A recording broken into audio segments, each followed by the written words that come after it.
इस राज्य का सत्ता परिवर्तन होना चाहिए। घाटशिला विधानसभा से एक कमल का फूल रांची विधानसभा में जाना चाहिए। भारतीय जनता पार्टी के कार्यकर्ता अपने सहयोगी दलों के साथ इस बात को लेकर कमर कस रही है कि आने वाले समय में बाबूलाल सोरेन को हम झारखंड विधानसभा में इस क्षेत्र से भेजेंगे। क्योंकि संस्कृति बचेगी तो हम बचेंगे, संस्कृति नहीं बचेगी तो हम बचने वाले नहीं है। क्योंकि अब हम इस स्थिति में है कि अगर बटेंगे तो कटेंगे, हमको बचना है। अगर नहीं बचेंगे तो हम सुरक्षित नहीं कर सकते, हमारी संस्कृति सुरक्षित नहीं कर सकती है। इसलिए आने वाले चुनाव में आप सबके सहयोग से, क्योंकि आप सब इस क्षेत्र के रहने वाले लोग हैं, वस्तु स्थिति को आप भली भांति समझते हैं और जानते हैं कि राज्य में सत्ता परिवर्तन होना कितना आवश्यक है। इस क्षेत्र से जनप्रतिनिधि बनना इतना आवश्यक है।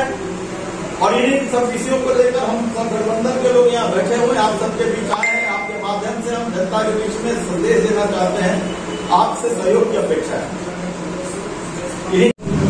राजनीतिक जो है वर्तमान सरकार के क्रियाकलाप जो उनकी लूट और झूठ को बदलने के लिए गठबंधन मजबूती के साथ बनी है।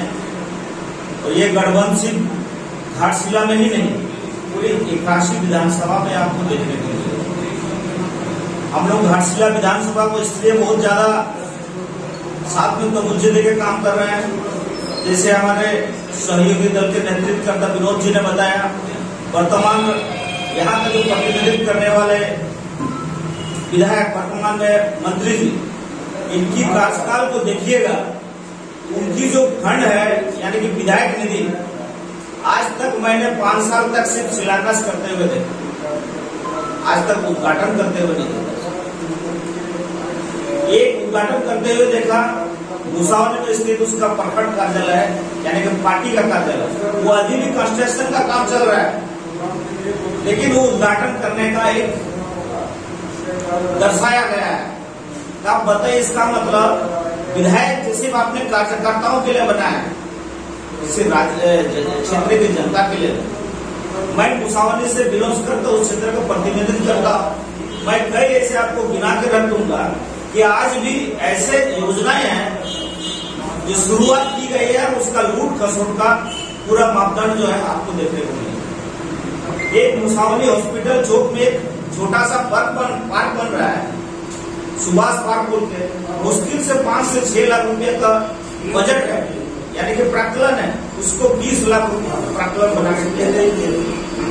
तो मेरा कहने का मतलब है कि विधायक फंड का प्राक्कलन घोटाला इस रिकॉर्ड तोड़ दिया आपका वर्तमान विधायक के द्वारा। और आप बताइए, क्षेत्र का विकास के लिए एक विधायक होना जरूरी है ना मंत्री होना जरूरी है? क्या विकास का पैमाना को लाने के लिए मंत्री होना जरूरी है क्या? और हमारे राज्य में सिर्फ 12 मंत्री बन सकते हैं। इसका मतलब 81 से 12 को माइनस कीजिए, कितना हो रहा है? 69। तो 69 विधायक जो कि अपने क्षेत्र में विकास नहीं कर रहा है। आप जानिए, हेमंत सोरेन बार बार कहता है कि कोरोना काल हमारे पास है कि हमने काम करने नहीं सका, लोगों को जनता के बीच में लाने का। कोरोना क्या झारखंड में ही आया था? पूरे देश में कोरोना का प्रकोप था, देश में नहीं पूरे विश्व में था। ठीक है, उससे तरफ ब्रेक हो गया था विकास का काम। इसीलिए हम इसको लूट और झूठ का संज्ञान देते हैं इस सरकार को, और इस झूठ और लूट के संज्ञान को राज्य की जनता ने ठान लिया है। इसको हर हाथ में परिवर्तन करना है। एनडीए सरकार आएगी, राज्य का भला और राज्य क्षेत्र का संपूर्ण विकास के लिए तत्पर रहेगी, और इसी आशाओं के साथ हम लोग इस चुनाव में आए हैं। और हम आशा करते हैं जनता इस लूट और झूठ की सरकार को बाहर करने के लिए पूरी तरह से तैयार है, पूरी तरह तत्पर है। इन्हीं शब्दों के साथ सबको मेरा धन्यवाद। ये समर्थन का जो हम लोगों के पास न्यूज आया है, खबर आया है, और हमारे प्रदेश अध्यक्ष मंत्री का निर्देश है कि गठबंधन धर्म को मिलाते हुए भाजपा को साथ देना है और भाजपा को किसी भी हाल में जिताना है। हम लोग इसी को मानकर हमारे कार्यकर्ता गणों से ये सारा निवेदन एवं विनती करेंगे कि तन मन धन से जुटकर भाजपा को जिताने का कार्य करें एवं कमलपुर का एक विधायक को चुन के पूर्वी सिंह घाट सीधा से भेजने का विधानसभा